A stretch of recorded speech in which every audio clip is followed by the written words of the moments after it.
I can confirm we're now live. Thank you very much.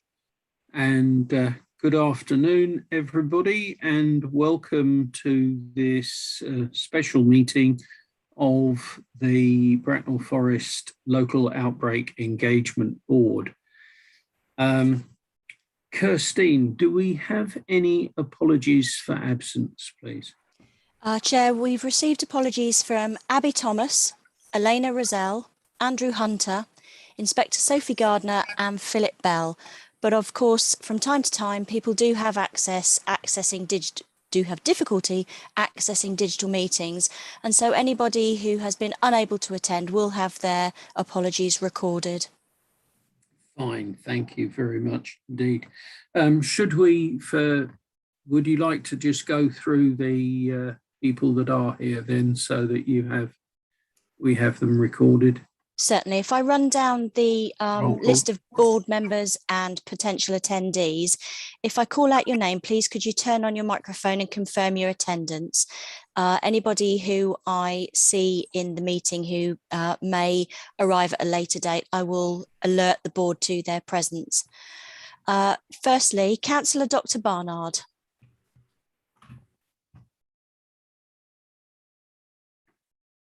I can see Councillor Dr. Barnard's icon is present. Dr. Barnard, are you there? You're on mute if you are. I'll come back if that's okay, Chair, and confirm Councillor Barnard's attendance. Councillor Bettison. Present. Councillor Birch. Present. Councillor Brunel Walker. Present. I've received apologies from Andrew Hunter and Abby Thomas. Kelly Williams. Present. I've received apologies from Elena Rozelle. Gabby Hafner. Present. I've received apologies from Inspector Sophie Gardner. Fiona Slevin Brown. I'll record Fiona's apologies, and I have received apologies from Philip Bell. Other attendees that may be present, if I call your name, please confirm when your name is called out. Timothy Whedon. Yeah, present. Stuart Lines. Sarah Bellas. Councillor Mrs. Hayes. Present. Councillor Harrison. Councillor Hayden. Councillor Turrell. James Sunderland MP. Adam Afriya MP. Jerry Barber. Present. And Mary Stamp. Is there anyone else present whose name I've not called? I'm present, but I had a hiccup on the audio. Thank you, Councillor Dr. Barnard. Chair, that concludes the roll call. Thank you very much indeed, Kirstine. Thank you. Well, we'll move on then now to agenda item 2, which is declarations of interest, where members are asked to declare any disclosable pecuniary or affected interests and the nature of that interest in respect of any matter to be considered at this meeting. Does any member have any interests to disclose? No, then I just remind colleagues that if there is any, if debate should take any unexpected turns and an interest crop up, then please feel free to record it with us at any time during the meeting. Moving on then to agenda item 3, which is the consideration of any urgent items. Do we have any urgent items today? Chair, I'm not aware of any. Good, okay, thank you. So then the reason that today's meeting's been called is item 4, which is to discuss enhanced COVID security measures within schools. So I'll pass over to Kelly to introduce this, please. Lovely, thank you, Chair. I'll just share my screen with you. Okay, can you see that? Yes, we can. Thank you. Lovely, thank you. Okay, so the first slide that you can see here is one that you will be familiar with. It just looks at the latest situational awareness, so the latest case rates and positivity rates within Bracknell Forest Council. So you can see that in terms of the rate of testing within the borough, and we have seen a slight increase in the testing rates up to 636.5 people testing per 100,000. Broadly, sorry, not broadly, so slightly less than the England and South East averages, and slightly less than our counterparts across Berkshire, although you can see that that rate is increasing. In terms of our positivity rates, so the percentage of those people tested who have gone on to receive a positive test, that has continued to increase. It's higher than the last time we met as a board. So we're currently up to 9.7% positivity. And you can see there that with the exception of Wokingham, that takes us to be the highest positivity rate across Berkshire, and also quite considerably higher than both the South East and the England averages at the moment. If we go on to look at the case rate per 100,000 in the all-age population, first of all, you can see our picture is consistent with that across the whole country and our counterparts in the local and regional areas. So our current case rate per 100,000 is 430.9 cases per 100,000, and that's continuing to see an increase, as you can see there. That means that we're again slightly above the England average, slightly above the South East average, and either in line with or slightly below other authorities across the Berkshire area. In terms of our case rate per 100,000 in the over 60 population, again, you can see that that is continuing to increase, so 168.8 cases per 100,000 within that age population. So overall, a picture of increased positivity and increased case rates in both the all age and the over 60 population. I move on to the next slide now. This shows you the COVID case rate in school age children. That's the purpose of the meeting today, is to look at the current situation with our school age children and the impact that that's having on their education. So the chart that you can see in front of you here shows the weekly case rate for those between the ages of 5 to 10, 11 to 14, 15 to 16, 17 to 18, and then as a comparison with the case rates in all age. So you can see here that this orange line, which represents 11 to 14-year-olds, started off relatively low compared to where we are now, although you'll see that that was still around 500 cases per 100,000 back at the start of term. You can see as we reached this period here, about 2 weeks into term, case rates started to increase in all age groups within our school age community, but particularly prevalent with the 11 to 14-year-olds. The chart that you're looking at here looks at the whole of Berkshire East, so that covers Slough, Royal Borough of Windsor Maidenhead and Bracknell Forest, and you can see within the time period from the 1st of September to the 8th of October, case rates in Berkshire East covering all ages increased by 22%, whilst during the same period, the increase in case rates in the school age population increased significantly more by 70%.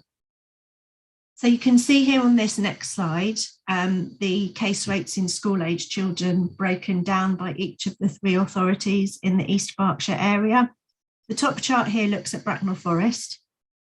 You can see that, again, if we look to the orange line, which is the 11 to 14-year-old age group, we can see significant increase 2 or 3 weeks into term happening within that age group, reaching a high of just below 2,000 cases per 100,000 about just over 10 days ago.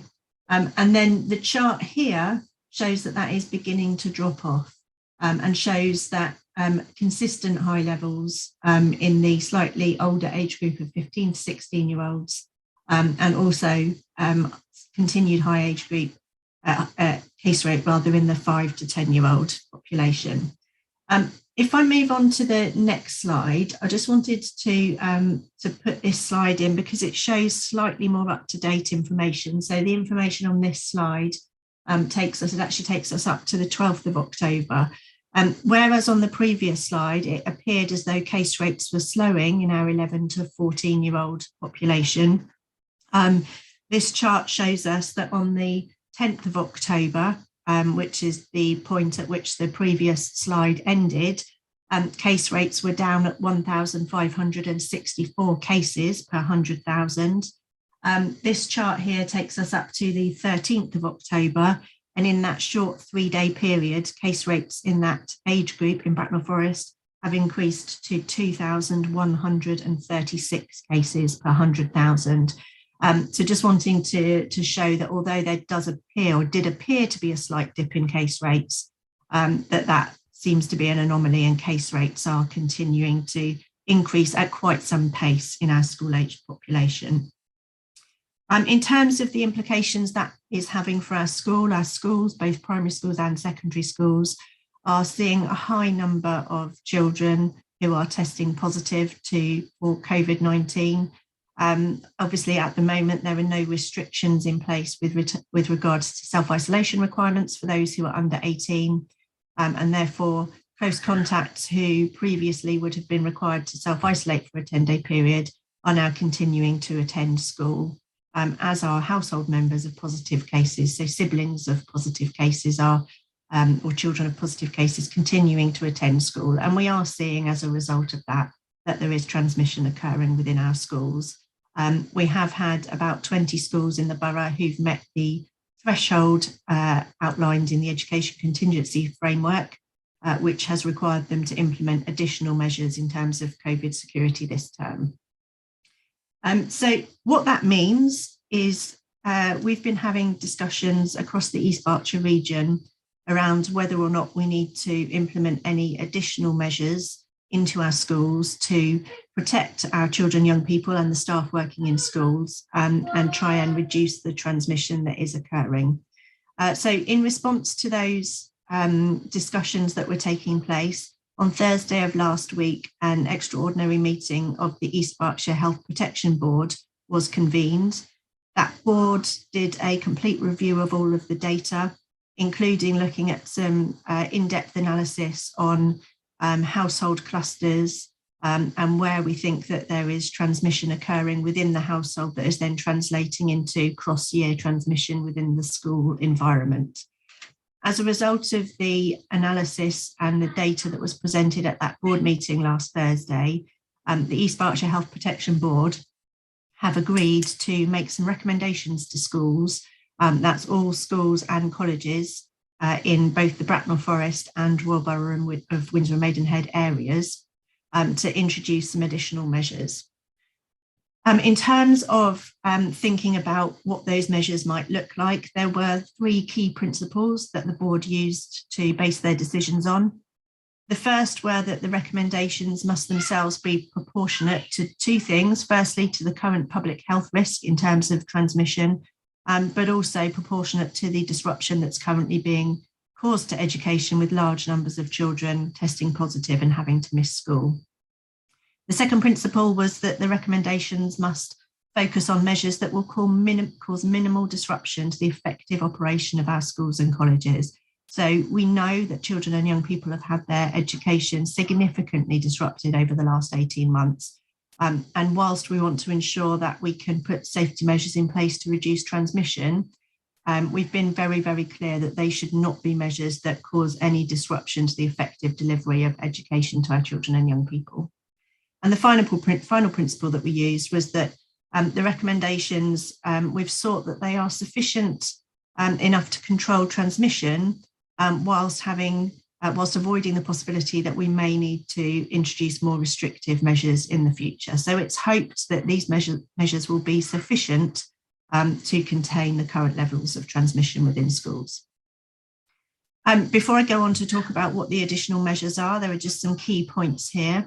The first is that none of these recommendations make any difference to the baseline measures that schools and colleges will already have in place. So those are the basic measures about good ventilation, hand hygiene, enhanced cleaning regime, particularly around touch points.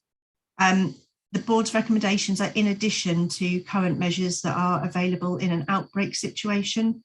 So these are intended to be standard baseline measures. but there are a whole suite of other measures which are still available to schools if they are in an outbreak situation.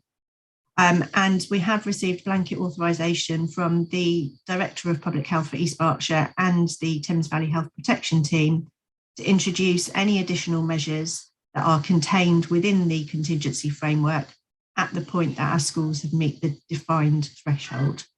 So that takes away the need to seek an additional layer of authorisation, which is an additional administrative burden on the schools. So, I don't quite know whether they're out of order, but so in terms of the recommendations that have been made by the board, you can see that there are 5 recommendations on the screen before you here. The first 2 relate to the use of face coverings. So we are now advising schools that all staff, children and visitors in secondary schools should wear face coverings in communal areas only. There is an exemption, of course, for those who are exempt from the use of face coverings, but for everyone else, in communal areas only, an expectation that face coverings will be used. In primary schools, there is no requirement for children to wear face coverings, but there is an expectation that both staff and visitors will wear face coverings, again, in communal areas only. So that's not within the classrooms themselves. The next bullet point is one that will be applied differently depending on the individual schools. So the general principle is around reducing contact between and within year groups in schools where possible. As I've just said, the extent to which that can be achieved will be very different between primary schools and secondary schools broadly, but will also differ between individual schools themselves. The key point here is that the priority remains minimising disruption to education. So if implementing any of these suggested activities would have a negative impact or prevent the school from being able to effectively deliver the education they need to deliver, then we would not ask them to go ahead and implement anything that causes disruption. However, where they can do so within the physical constraints and the operational priorities of their school, we suggest that they avoid any mixing between groups, whether that's class groups or year groups. That where possible, they try to provide separate break or lunch areas for different year groups or different groups of children, and avoid having any activities that bring huge groups of children together, such as whole school assemblies in primary schools or whole year group assemblies in secondary schools. Just to reiterate one final time though, that will be different for each school. And we will be supporting each of our schools to review which of those measures they can implement and to what extent, whilst complying with the operational and physical restrictions that they have at each of those schools. The next bullet point is actually a recommendation from the UK Health Security Agency, which we are now recommending be introduced into all of our schools. So the first one is designed to reduce transmission between year groups where there are siblings of positive children who are continuing to attend school. So we're asking that any child or member of staff who has a household member who tests positive for COVID-19 should be advised to take a daily LFD test for 7 days. And that's in addition to taking the one-off PCR test that is currently recommended in government guidance. Anyone who's exempt from self-isolation, so that's anyone under the age of 18 or anyone who, any adult who is fully vaccinated and who tests negative on those daily LFD tests and one-off PCR test, can continue to attend school during this period of daily LFD testing. The second point is similar, but relates to any child or member of staff who's identified as a close contact of a positive case via NHS test and trace. Again, those individuals should be advised to take a daily LFD test for 7 days, in addition to a one-off PCR test. And again, for those who are exempt from self-isolation and who are providing daily negative tests, they can continue to attend school during that period. Just want to make a point on those last 2 bullet points that this is the first time that the use of LFD tests has been recommended for primary age children. Up until now, LFD tests have been recommended for asymptomatic case finding in students aged 12 and above only. However, we are now expanding that on the advice and guidance of the UK Health Security Agency to be used for asymptomatic case finding in primary age children where they are either a household contact or close contact of a positive case. So finally, the letters went out to head teachers across Bracknell Forest and Windsor and Maidenhead yesterday with a recommendation that they implement these enhanced measures as soon as they practically can. The measures will remain in place until the end of the autumn term, but they will be kept under regular review by the East Berkshire Health Protection Board. Any decision to either amend or remove those enhanced measures will consider a number of factors. Those factors are the case rate per 100,000 of school-aged children, the rate of increase or decrease in those case rates, the vaccination rates in school-aged children, the emergence of any new variants of concern, any adverse outcomes for those who have tested positive for COVID-19, and finally, any other viruses that are in circulation in our education settings during the winter period. So that's the end of the slideshow there. So I'm happy to take any questions, Chair. Thanks very much indeed, Kelly. Thank you. Colleagues, do we have any questions for Kelly? No? Okay. Then thank you very much indeed, Kelly, for that. That's to be updated. Right. So we move on then to agenda item 5. Paul, it's Dot. Very quickly, Yes, I just Dorothy. had someone. Couldn't Kelly just take up? She knows my one concern is like with the buses and that, Kelly, if we can get a message out to the schools that way. I am concerned about that. What's happening on both the ones that go from over to charters and the one with Ranelagh. Okay, sweetheart. Just bring it to their attention. Thank you. Thank Yes, you. no problem. Thanks, Dorothy. Thank you. I have move on to agenda. a question, if I may, just of clarification. Sure. Paul. Mark, yeah, and then Gareth. What is the rationale?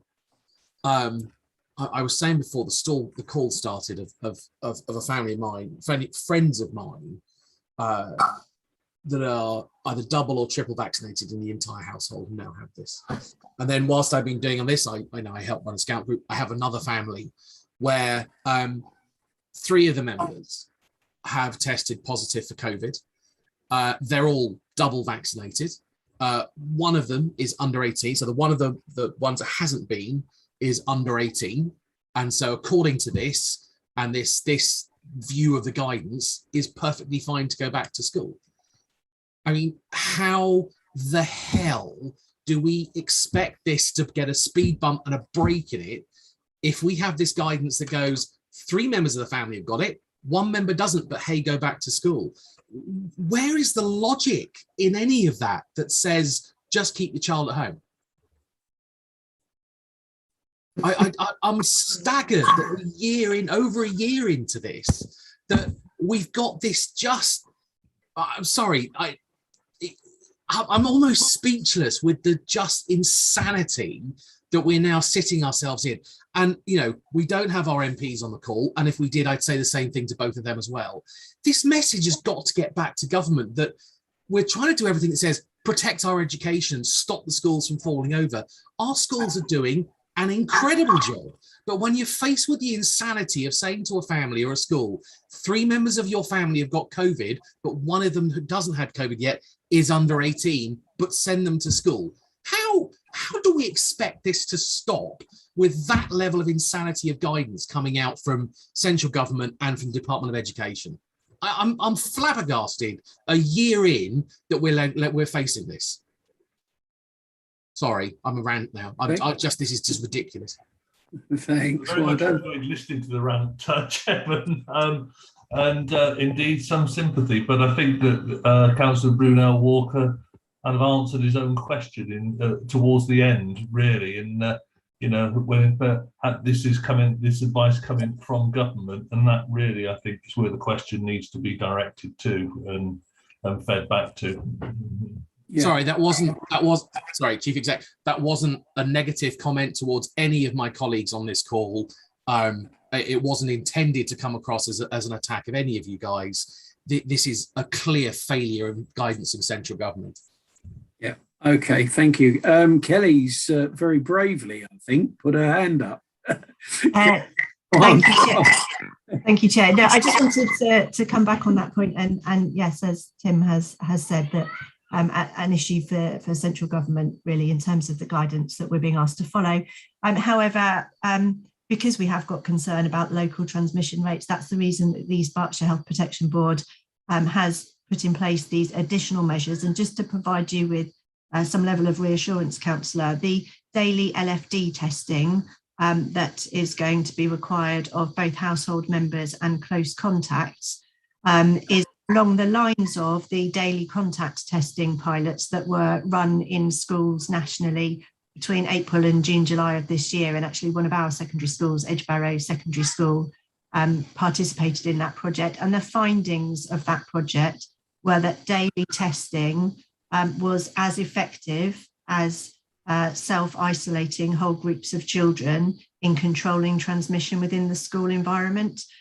So that's the reason we've taken this as the initial step and not gone so far as to recommend household members and close contacts should not attend school, which I'm aware that some other areas have done, because the evidence so far suggests that daily testing is a safe alternative to self-isolation. So those children can continue to access their education whilst also protecting the health, safety and well-being of their peers and staff in the settings. Thanks, Kelly. Thank you. Gareth, you had your hand up. Yeah, first of all, Kelly, can I thank you for a very full presentation, and also I think the measured approach that has been taken across Berkshire East in looking at this issue. And as the Exec Member for Education, I just want to echo what you said, that I believe that as we stand at the moment, and based on the pilot experience we had in one of our schools, the approach being put forward will keep a large number of children in school that otherwise would be at home and then don't go on to get COVID. Because I'm struck by, having spoken to schools, the disruption of children having to isolate at home pending PCR tests, where actually only, I think, Kelly, correct me if I'm wrong, about 50 to 60% of cases that they actually come back positive. And I know of family groups where, for whatever reason, 2 or 3 people in the household have caught it and one hasn't. And, you know, very close contacts that haven't and slightly more distant contacts have. So, I mean, Mark, I hear your heartfelt plea, and as a parent of school-aged children, and actually having been in the school this morning, this is kind of a very challenging period. We have got half term next week. What these measures do is bring into focus to families and parents that actually there is a real issue out there, and the infection rates that Kate was talking about amongst teenagers are real and present. That if it just heightens that awareness, and daily lateral flow testing is not an issue. The kits are available, the tests are available. Then I think we can follow the experience of the school that undertook this, where actually that meant that there were more children in, and interestingly, it had a similar impact in infection rates to schools that actually chose to follow the model that some other local authorities have gone, which has gone further. So, and I suppose really where I'm coming from is that schools are doing their utmost at the moment to try and give a clear sense of normality in terms of trying to actually introduce as normal as possible approach to teaching. I was in a secondary school this morning, and despite the fact that we might not think some of these things go far enough, interestingly, schools are saying this really is going to be quite challenging to implement, and that's why I'm hugely supportive of attempts to do so, because they're going to really want to try and keep that normalised education experience going forward. My hope is, and I'm sure, Kelly, it's your hope and everyone else is involved, is that it will just be enough to stabilise it. But I'm under no illusion that, and I'd be interested in the comments of others, but when I hear infection rates amongst 11 to 14-year-olds of over 1,500 per 100,000 cases, I reflect on the fact that although the actual chances of youngsters having significant long-term issues from COVID is small, the scientist in me tells me if the absolute number of youngsters catching COVID is high, then there is a real and prescient risk that some children will become very ill with this, potentially long COVID in children. And it's not about myths that young children, that children get it and it doesn't matter. It's about actually when COVID is circulating in the community, as I think it's been said today, in the form that it is and the numbers it is, it will eventually catch those who are more vulnerable to it. So, although we're focusing on schools today, Chair, I think it's clear to all of us are offered a top-up vaccine. If our children are offered a vaccine and we feel it's appropriate, we should, we should take advantage of that, because only by doing that can we actually, I think, keep a lid on this run up to Christmas. But I'm very supportive. And Kelly, can I thank you and your team once again for the excellent and sensitive way that you've gone about this. And I think the guidance that gone out strikes the best balance we can in the context within which we work. Thank you. Thank you. Thank you very much. Well, if there's no more questions or comments, we'll move on to agenda item 5, which is public participation.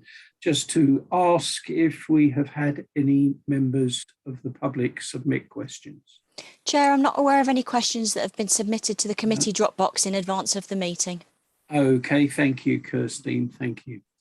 Then that concludes the business for today, everybody. So I'd like to thank all board members, especially Kelly Williams, thank everybody for participating in this virtual meeting, and just remind you all that our next scheduled meeting for the board is Tuesday, the 2nd of November at 4 p.m. So I look forward to seeing you all there. Thank you, Chair. That concludes